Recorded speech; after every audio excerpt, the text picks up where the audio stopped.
welcome back to lesson number 2 from me, Ross Ramsunda, and Groove Studios, baby. Yeah, let's get it going. Okay, so today what we're going to be talking about is a follow-up from the first lesson that I've already done. And the first lesson, basically, it was really simple, but something really important and valuable. That is how to hold a drumstick. So go check that out if you haven't already. All right. So lesson number 2, we're going to start implementing the single stroke roll. And what is a single stroke roll? Well, a single stroke roll is, in the name itself, it's a single hit in the right hand followed by a single hit in the left, then a single hit in the right and a single hit in the left. So the pattern that we're doing is right, left, right, left. Okay, and we're going to be doing this on the snare drum, and obviously you can manipulate this around the kit, but for now we're just going to keep it on the snare drum. Now, let's go into some of the mechanics of this, because I see a lot of single people, Idiot! I see a lot of drummers, when they're doing their single stroke roll, do something like this.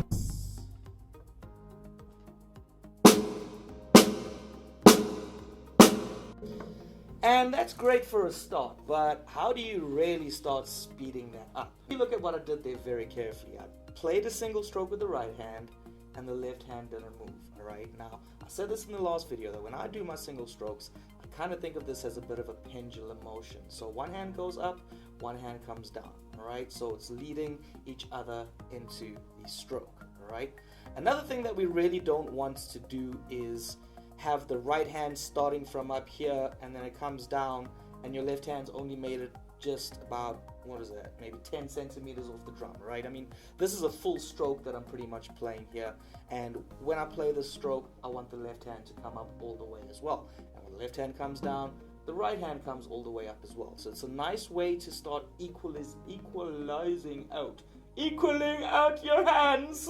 Okay, equaling out the hands. I'm sorry, I don't know what's wrong with me today. It's been a bit of a busy weekend, but anyways, alrighty, here we go. So if I'm doing this, right hand comes down, left hand goes up, left hand comes down, right hand goes up. Let's check this out really slowly.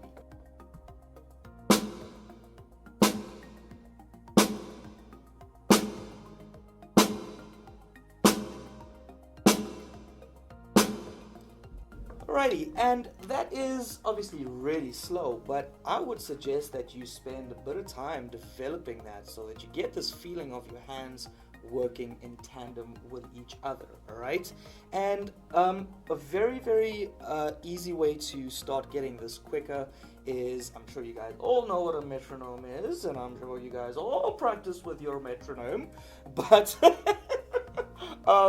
I'm going to suggest that when you start with your metronome's playing quarter notes. So start off with the quarter notes, 1, 2, 3, 4.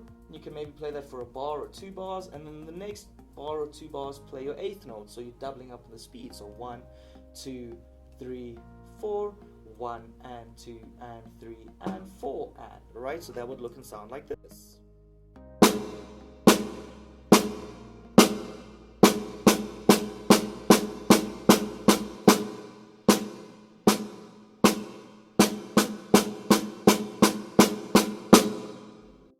Right, and then if you want to take it a step further, you can go from your 8th notes into your 16th note. So you go 1, 2, 3, 4, 1 and 2 and 3 and 4 and 1 E and a 2 E and a 3 E and a 4 E and that's what this would sound like.